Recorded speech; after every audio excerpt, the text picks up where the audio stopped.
অতীতে গৌরবান্বিত বর্তমানে চরম সংকটে থাকা তাঁত শিল্প পুনরুজ্জীবিত করায় তোলার চেষ্টা কিছু তন্তুজীবী পরিবারের অভিজ্ঞ এ প্রজন্মের ছেলেদের।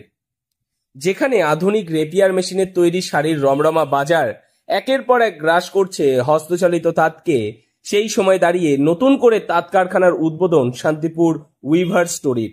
শান্তিপুর শ্যামচাঁদ ঘাট রোডে 20টি হস্তচালিত তাঁতের উদ্বোধন করা হলো, যেগুলি বুনবেন 20 জন হস্তচালিত তাঁত শিল্পীরা মিলে। এর আগে 2টি ইউনিট তাদের সফলভাবে চালু হওয়ার পর 3 নম্বর ইউনিটে 20টি তাঁত উদ্বোধন হলো এদিন। 3টি ইউনিট মিলে মোট 100টি হস্তচালিত তাঁত চালু করা হয়। সম্পূর্ণ বেসরকারি উদ্যোগে বিগত 4 বছর ধরে নিরলস প্রচেষ্টার পর আজ প্রথম তাদের সংস্থার আত্মপ্রকাশ করা হয়। দেখুন, চিন্তা ভাবনা দুটো দিক দিয়ে রয়েছে। একটা হচ্ছে বর্তমান তো হ্যান্ডলুম তো তলানির ঠেকে গিয়েছে, তো আমরা প্রচেষ্টাটা নিয়েছি এটাই যে যাতে এইটাকে আবার পুনর্জীবিত করা যায়। তো জানি না কতটা করতে পারবো, সবাই যদি চিন্তা ভাবনাটা পজিটিভলি রাখে তো আমরা আশা করি সবাইকে নিয়ে অনেক দূর এগিয়ে যেতে পারবো।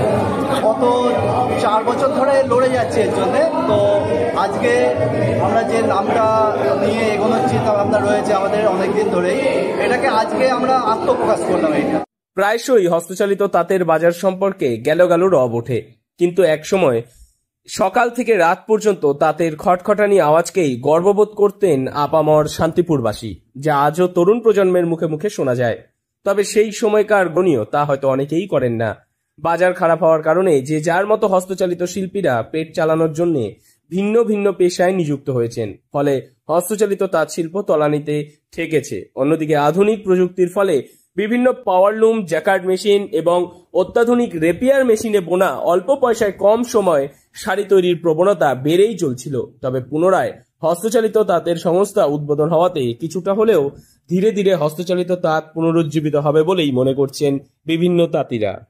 বলবো, যারা হারিয়ে গেছে বলে আজকের দিনে প্রোডাক্টটা হারিয়ে যায়নি, কিছুটা প্রোডাক্ট আছে এখনো চলছে, এখনো মার্কেটে এখনো আছে, কিন্তু আমরা সেইটা হয় সেইভাবে তাকে অ্যাজ পার কাস্টমারের কাছে ওটা একদম সামনে আনতে পারছি না। তো আমাদের চেষ্টা হচ্ছে ওই হারিয়ে যাওয়া যারা বলছে তাদের যে প্রোডাক্টটা, তাদেরকে কীভাবে ওটাকে পুনরুজ্জীবন করা যেতে পারে তাদেরকে আমরা সাপোর্ট করি, তাদেরকে ডিজাইন দিয়ে, টেকনিক দিয়ে, এবং যদি কোনো স্কিম থাকে আমাদের সরকারি স্কিম, তার মাধ্যমে দিয়ে ওই পুনরুজ্জীবন করার জন্য আমরা ওটাকে ওই প্রোডাক্টটাকে হারিয়ে যাওয়া প্রোডাক্টটাকে আবার নতুন করে মার্কেটে আনা, ডেভেলপ হবে।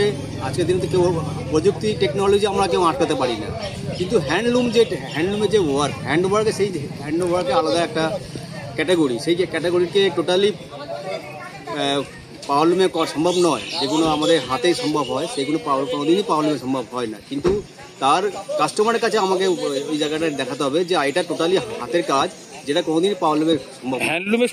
কলকাতার উইভার্স সার্ভিস সেন্টারের ডিজাইন অ্যাসিস্ট্যান্ট ডিরেক্টর বিশু মণ্ডল জানান, এখনো বেশ কিছু মানুষ, যদিও সেই অংশটা অনেকটাই কম, তবে তারা সম্পূর্ণ হাতে বোনা তাঁতের শাড়ি ডিমান্ড করে থাকেন। তাই তাদের জন্য হস্তচালিত তাঁতের একটি বড় ব্যবসা চলে। তাঁতের শাড়ির মধ্যে বিভিন্ন আধুনিক নকশা করতে পারলে সেই ব্যবসা আরও ত্বরান্বিত হবে। তবে সেক্ষেত্রে তাঁতিদের শিল্প নৈপুণ্যতার প্রশিক্ষণ দেওয়া অত্যন্ত প্রয়োজনীয়। যদি আধুনিক বিভিন্ন তথ্য প্রযুক্তিগুলি ঠিক ব্যবহার করা যায়, তাহলে হস্তচালিত তাঁতের বাজার আবারও উঠবে। কিন্তু কোনো কারণে সেই সমন্বয়ের অভাব হচ্ছে। সেই কারণেই একদিকে যেমন সরকার উদ্বিগ্ন এবং চিন্তিত, তবে এখনো শান্তিপুরে বেশ কিছু যুবকেরা রয়েছেন যারা এই হস্তচালিত তাঁতকে বাঁচানোর জন্য নিরলস পরিশ্রম করে যাচ্ছে, আর এরাই তার জ্বলন্ত উদাহরণ। নদিয়ার শান্তিপুর থেকে মৈনাক দেবনাথের রিপোর্ট, লোকাল 18 বাংলা।